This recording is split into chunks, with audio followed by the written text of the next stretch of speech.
नमस्कार, मैं हूं आपके साथ हिमानी नथानी। आज बात बिहार की कर रहे हैं, नीतीश कुमार के उत्तराधिकारी की कर रहे हैं। जी हां, मुख्यमंत्री नीतीश कुमार ने बिहार की सत्ता की कमान जो है वो पूरी तरह से तेजस्वी यादव को सौंप दी है। अपनी समाधान यात्रा के दौरान उन्होंने इसको लेकर एक बड़ा बयान दिया।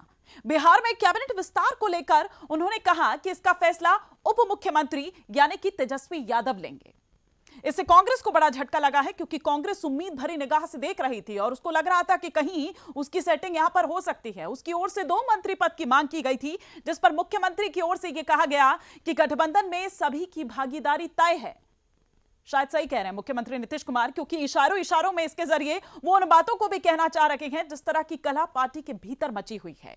न केवल पार्टी के भीतर बल्कि अब तो खुलकर सामने आ चुकी है। यही कारण है कि चाहे वो तमाम आरजेडी के जो नेता हैं उनके द्वारा दिए गए वो बयान हो जो महागठबंधन के गठन के दौरान हुए किसी समझौते की ओर इशारा करते हैं, या फिर उपेंद्र कुशवाहा की बगावत हो।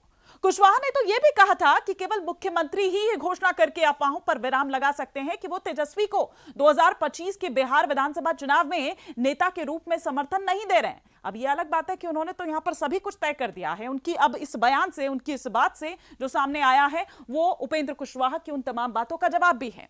जबकि पूर्व केंद्रीय मंत्री ने तो यह भी जोर देकर कहा था कि अगर जेडीयू का नेतृत्व लवकुश समाज यानी कि कुर्मी और कोयरी में से कोई भी अगर करता है तो वो खुशी खुशी एक साधारण पार्टी के कार्यकर्ता के रूप में काम करेंगे। लेकिन अगर मौजूदा स्थिति जारी रहती है जिस तरह से अभी बनी हुई है तो यह पार्टी डूब जाएगी। बल्कि वो तो यह भी कहते हुए नजर आते हैं कि मैंने अभी तक नीतीश कुमार या जेडीयू के बारे में कुछ नहीं कहा है। कुशवाहा ने कहा था कि नीतीश कुमार ने बिहार को अंधेरे युग से बाहर निकाला था, लेकिन अब उनकी विरासत पर बादल छाए हुए हैं। इस आरोप के बारे में पूछे जाने पर कहा कि बीजेपी के इशारे पर क्या काम कर रहे हैं क्या, तो कुशवाहा ने जवाब दिया कि इससे कोई फर्क नहीं पड़ता है कि वो बीजेपी या मुस्लिम लोग या कौन उनके पीछे हैं। उन्होंने यह भी दावा उस वक्त किया था कि नीतीश जो अब 70 के दशक में हैं, स्वयं निर्णय लेने में सक्षम नहीं है, बल्कि अपने 2-3 करीबी लोगों की बातों पर ही वो चलते हैं।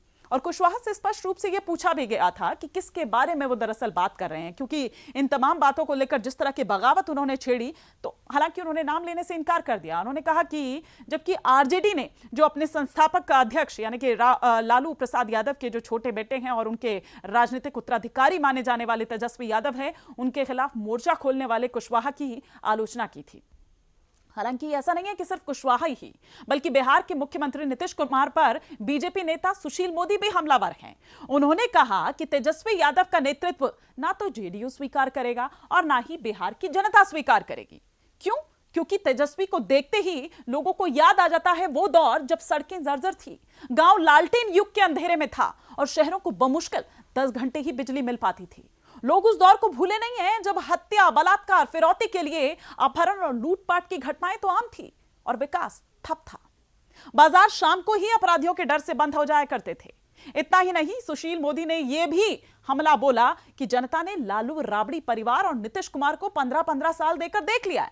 अब तो 2025 में या जब भी विधानसभा के चुनाव होंगे, जनता बीजेपी की पूर्ण बहुमत की सरकार को एक मौका अवश्य देगी और अगला मुख्यमंत्री बीजेपी का होगा। आपको बता दें कि मुख्यमंत्री नीतीश कुमार कई बार कह चुके हैं कि उनके बाद तेजस्वी यादव ही नेतृत्व करेंगे। इशारों इशारों में कई बार उन्होंने कहा कि 2025 विधानसभा चुनाव तेजस्वी यादव के नेतृत्व में ही लड़ा जाएगा। और इस बयान के बाद बीजेपी नीतीश कुमार पर लगातार हमला बोल रही है। बीजेपी नेता आरोप लगा रहे हैं कि जेडीयू और आरजेडी के बीच दरअसल यही तो डील हुई है, जिसका इशारा आरजेडी के तमाम नेता भी कर रहे हैं। अब इस डील की बात को लेकर उपेंद्र कुशवाहा भी इसीलिए बगावती तेवर हम देख रहे हैं कि इतने दिनों से अपनाए हुए हैं, अख्तियार किए हुए हैं। तो आज के लिए बिहार से जुड़े खबर में फिलहाल इतना ही।